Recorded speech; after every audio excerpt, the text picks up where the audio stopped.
So after a lot of requests from some counterparts throughout my state, I am finally recording how I can start and stop a Fanuc robot using an Allen Bradley PLC/HMI. A couple of disclaimers right off the bat. One, this will not work unless you have the pack code from Fanuc to enable Ethernet I/O.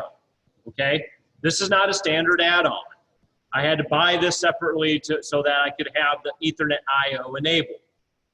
Two, I am not showing you how to program per se. The only goal is to show you how we can get the communication set up between an Allen Bradley PLC and a Fanuc robot.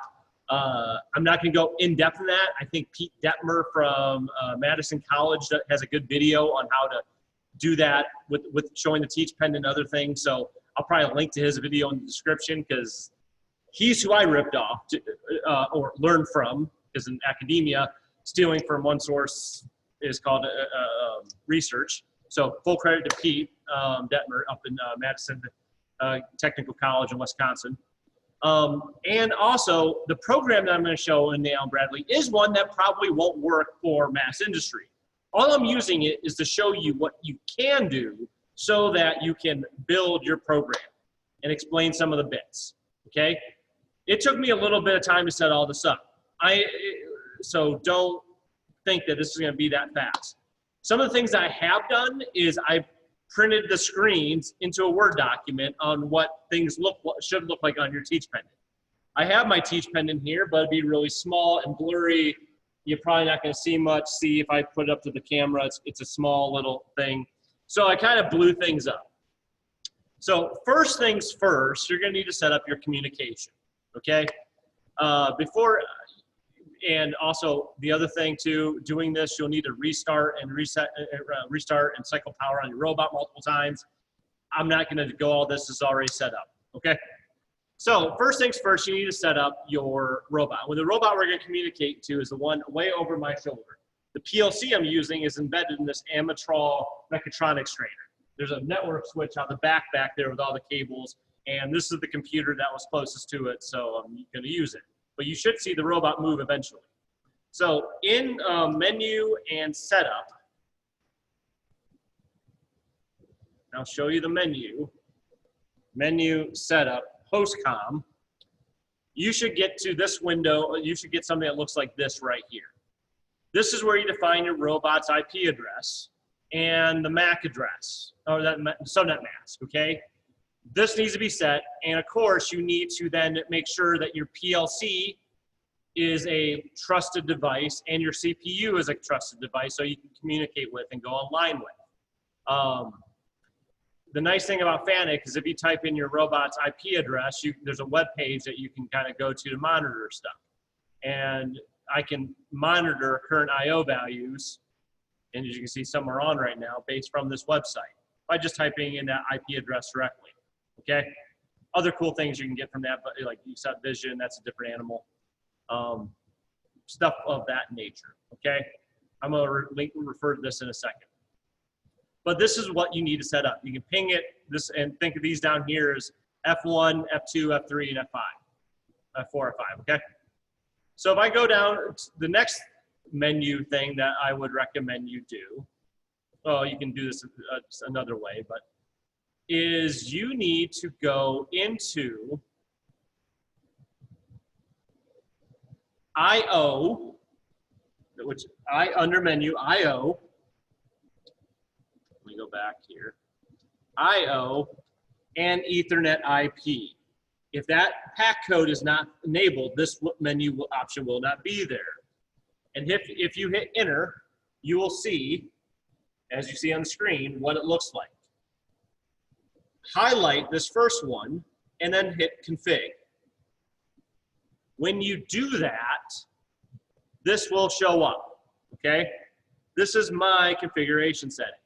I would recommend 4 words output each. Remember, a word is 16 bits, okay? Because you'll need to know that when you set up the Allen Bradley, okay? So this is the description, so know that that's how you adapt it. when we go into set up everything, all your Ethernet is going to be under rack 89. Okay? Rack 89. And again, 16 bits. So in theory, we should have to set up, we have a bunch of different setups that we can utilize. Okay? So this is the, after I hit previous, this is the main menu of the Ethernet IP setup. And now, once I set that up, I'm able to go into the I/O menu. Well, before I go in the I/O menu, let me go to setup. Menu, let me go to, you type in menu, system, and config. Sorry, let's go to system and config. Looks like, let me see, it looks like this, because we have to enable the UOP. You can't, if you just enable it and set up your digital I/O, it won't have anything associated in the controller to say, this is stuff I need to use to start, okay? In system, the system config menu, you should see this at the first end. I only took a couple things, but you want to enable UI signals. That's user inputs. These are already predefined, so user inputs and user outputs. So you have like digital inputs, digital outputs, you have analog inputs, analog outputs, you have robot inputs, robot outputs. You also have UOP, which is the user output, the user I/O.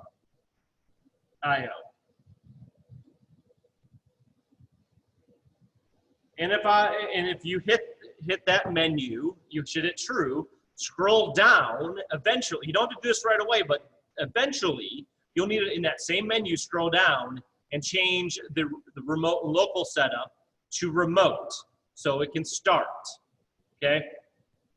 There's an option in there for external I/O, which you could do DIO. I just use remote because then I can actually use my UOP, okay? Those are the things that must be true. This must be remote and UOP must be enabled before you do the next, to get things started. Again, you can wait on the remote setup until you are actually ready to run in production. But this needs to be true because what that's going to do is then enable your UOP, which will look something like this. Okay?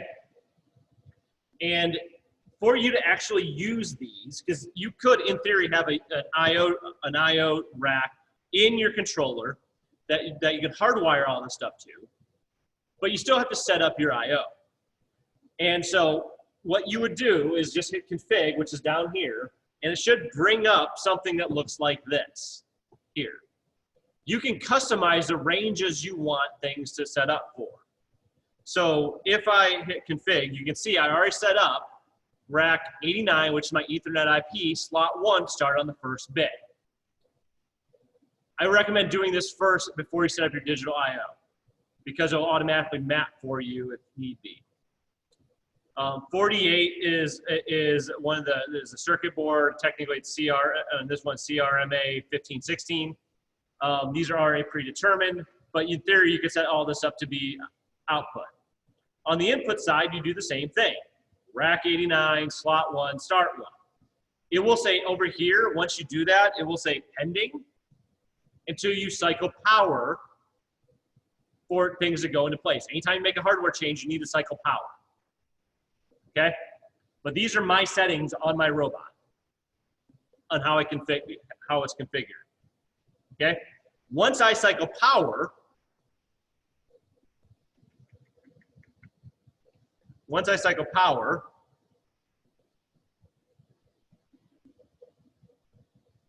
come on, preview, let me out. It should give me something that looks like this. Because if you have the I's and the O's, you'll see. But then the important thing is, along the side here, is the names of the different bits. Let me highlight this a little bit more by looking at current I/O values. If I go down to UIO, you'll see my user inputs are all now established, and you can see the names of all these associated bits. Same with my user outputs. And just to show you that it's working, you can see the teach pendant is enabled here. If I turn it on, and hit refresh, you can see that now this is showing on real time. Okay, so now this is communicating. We have it mapped to our Ethernet IO, and if I did this right, you should be able to look at your digital outputs and inputs, and it will automatically map. So looking at your digital outputs, notice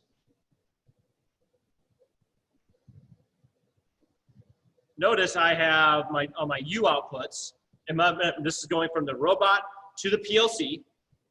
So on the PLC, this will be considered inputs, and then you'll make sense in a second. You see that it'll start on bit 8, start on bit 1, so 8 more of that would be around 9.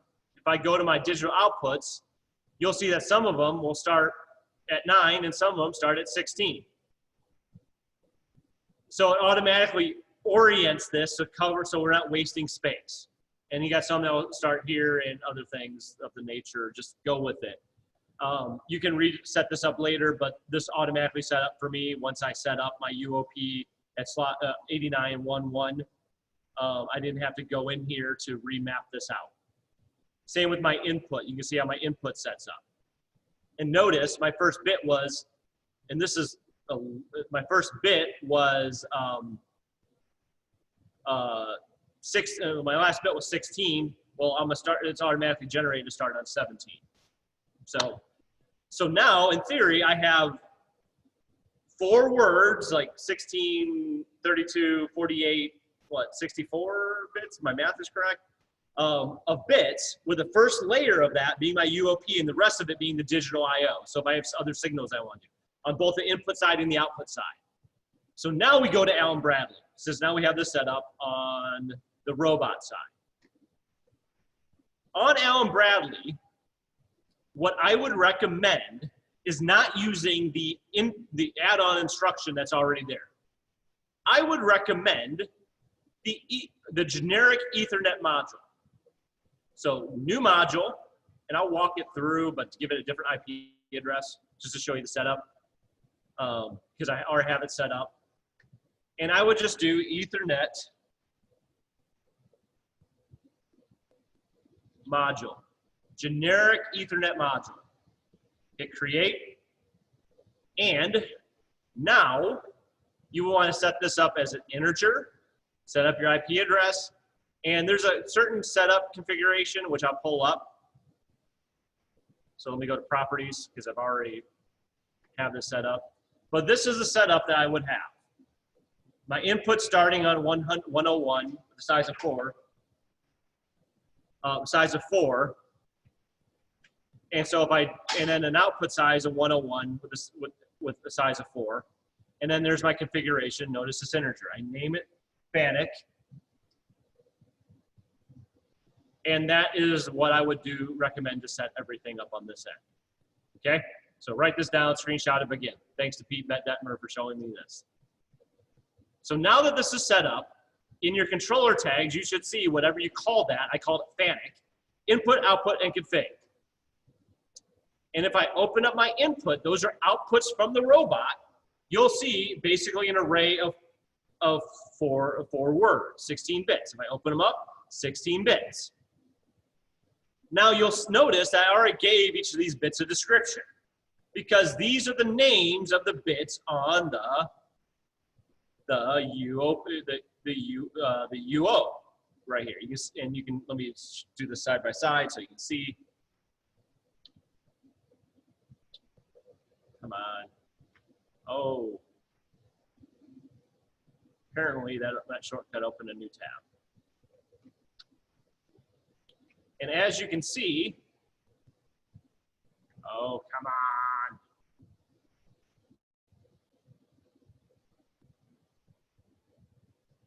Right, side by side, Fanuc I data 0 dot Fanuc 0.0 is the command enable, which is equal to UOI or UO1, and so on and so forth.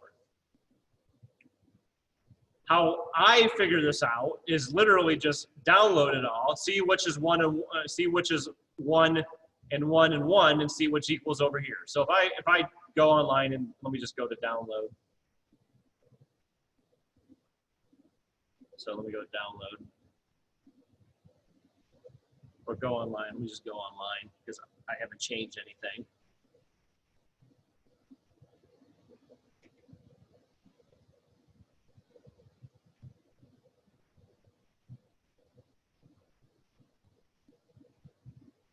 So I'm just going to get the program in my controller because I did this yesterday, so it worked.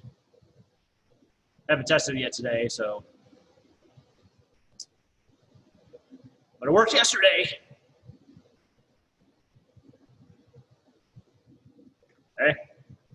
So now if I go into my controller tags,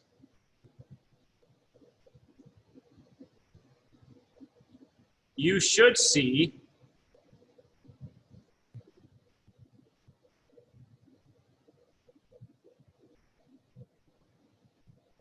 that whatever matches over here should be over here. So let's take a look at this TP enable. So bits, it'd be 7 here, but it's over here. If I enable my teach pendant, you should see that if I monitor my bits, that's now on. Teach pendant on, teach pendant off. And just to show you, I'm not doing any funny business. There you go. And so when I mapped it, I'm literally online without any of the descriptions, and I'm seeing what matches. Okay? Same way with my digital outputs and inputs.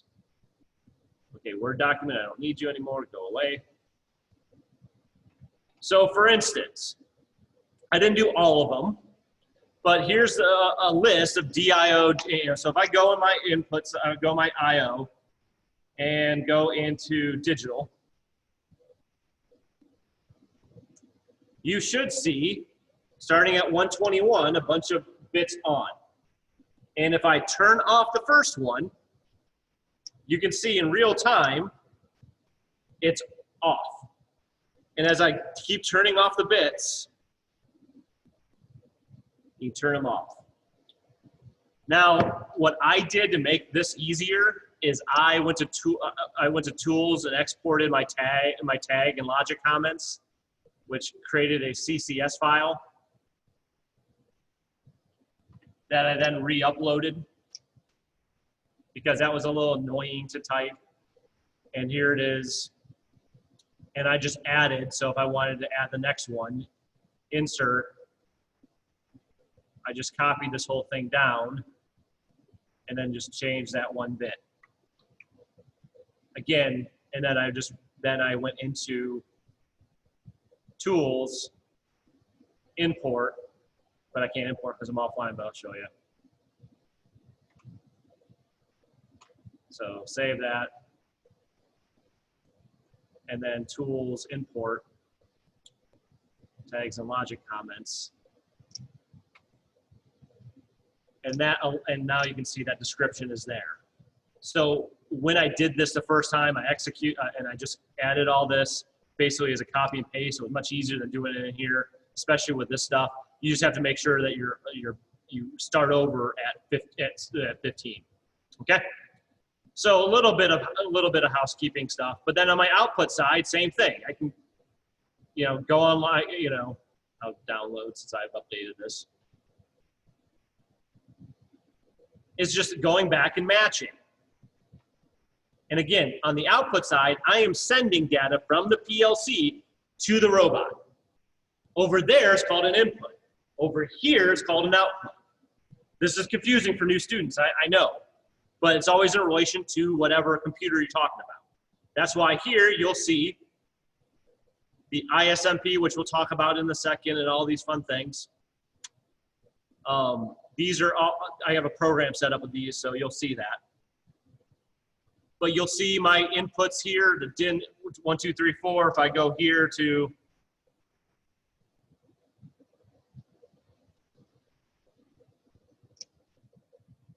my digital inputs over here, and then just start flicking these to 0, you'll see the bits are turning off. All right, that's how I would test the communication before I start programming, just to make sure you have the communication and the right descriptions, okay? Since these aren't tags, they won't come up if you type them in, but at least the descriptions are there to help you understand what you're doing. So I have a simple program, and I'll make this bigger. First things first, and I'm going to do a quick online edit.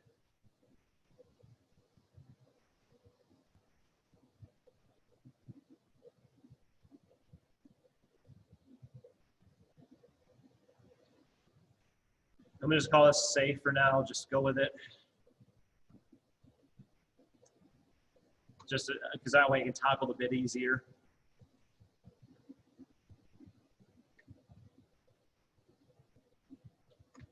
So I can demonstrate.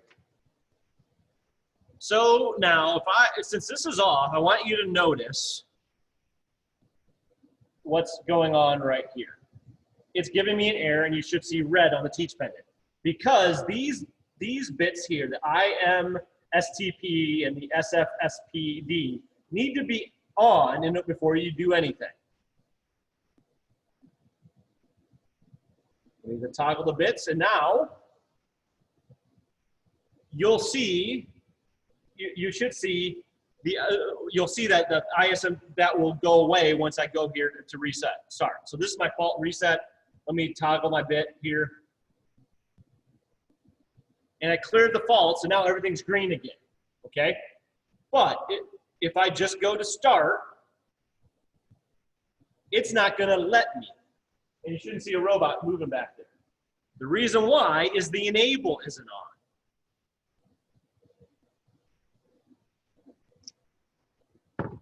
It says fail to run task, enable isn't on, okay? Because basically, all of these bits need to be high in order for the robots to run. So you can program it in different ways. This hold is basically the stop in where you're at. So this needs to be on because it's acting like an e-stop. So if it drops a signal, it stops where it is. This is a cycle stop. So it's going to stop when it gets through the whole cycle. So at the end. So if you're running production, you want to get done first. Use a cycle stop and not the hold stop. Hold stop is like, oh, emergency, Will Robinson. And I guess in theory you could do either of these, but then it's an extra little step. So now I toggle the enable bit. And you should notice up in the upper right hand corner, everything is clear and go. And I'm gonna reset a fault by toggling the bit, okay? And now I'm gonna hit start. If you keep this high, nothing's gonna happen because it's almost acting like it acts on the falling edge. And so now if I hit toggle bit, it's giving me that the cursor's in the wrong space thing, which is a good sign. So let me hit enter. I'm gonna just pull up my job. And now let me try this again. And look behind me. The robot is moving, and you can see the job is running. But notice I have a jump label in there. I have a jump label in there. So will the cycle ever stop? No. So if I toggle the stop bit,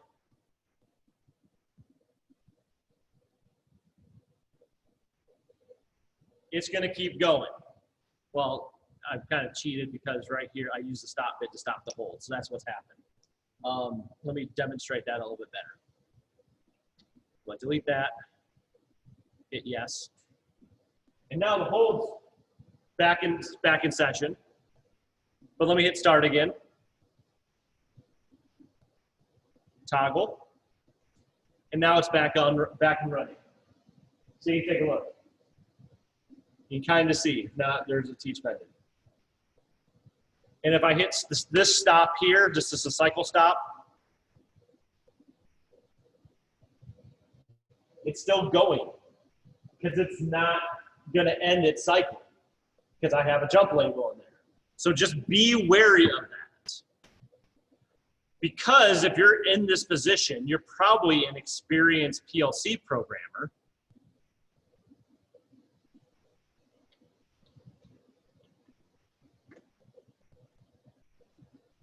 an experienced PLC programmer, I don't need to show you that you can use these other bits to monitor stuff, right? You can use these bits to monitor. But this is how you do a remote start. In theory, you then can attach this to an HMI because now I'm in a PLC program.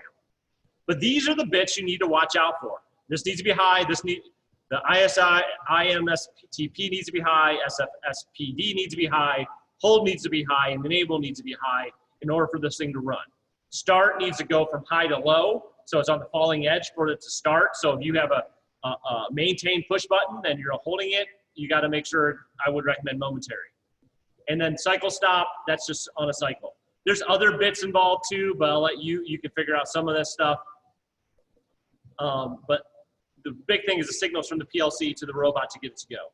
Some of these are jobs that you can run or send it to home, but the other ones are inputs that you can set up on the Fanuc side to say, is it at home, is it not? Those are all things that you can set up, okay?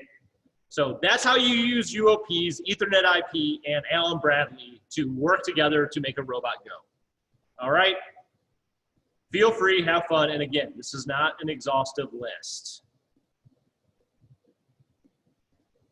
So thanks for your time.